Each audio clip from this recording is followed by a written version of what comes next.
Gutom na naman ba? Ganito naman ang subukan mo. Kahit kawali lang, panalo pa rin. Wala nang kuskus balungos, luto na agad.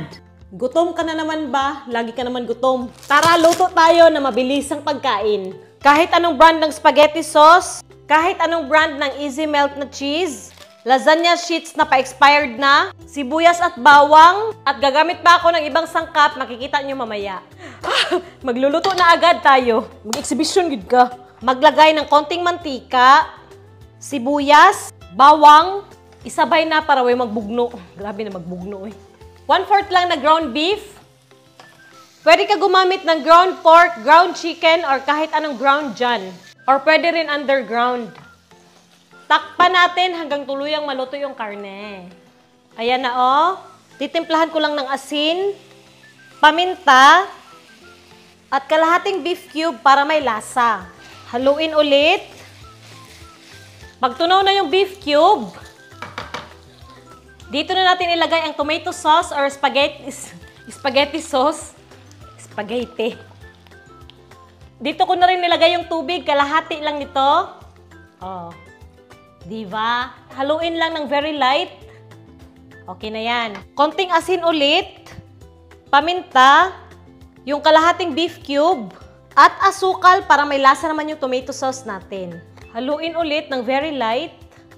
Ganyan lang guys.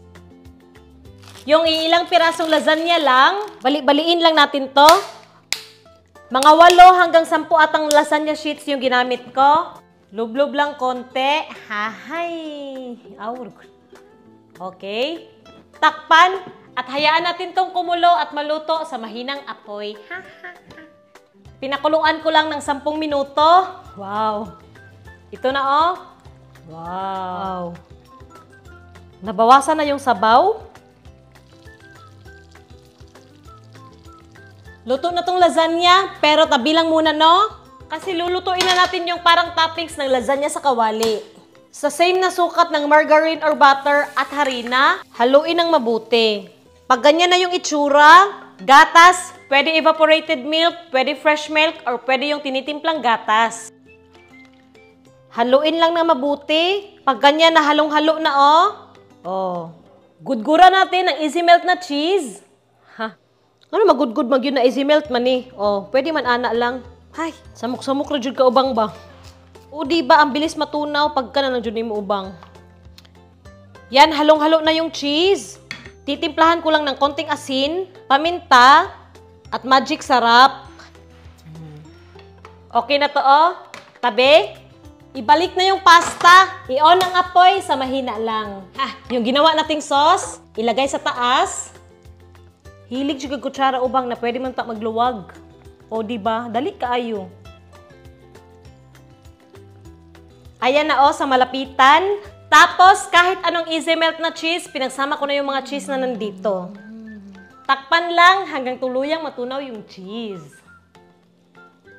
Wow!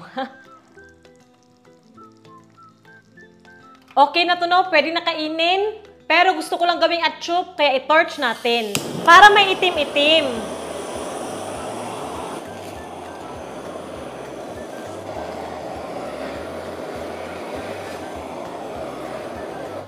Dried parsley, pwede na wala ha? Ooh. Nara na o. Luwago na dayon. Wow. Yan o. Lami kay Zay. Nang gitawag na lasagna sa kawali. Yan o. Ooh. My God, talo ang Greenwich guys. Very easy, wala nang kuskus balungos. Makagawa agad tayo ng lasagna sa kawali. Wow!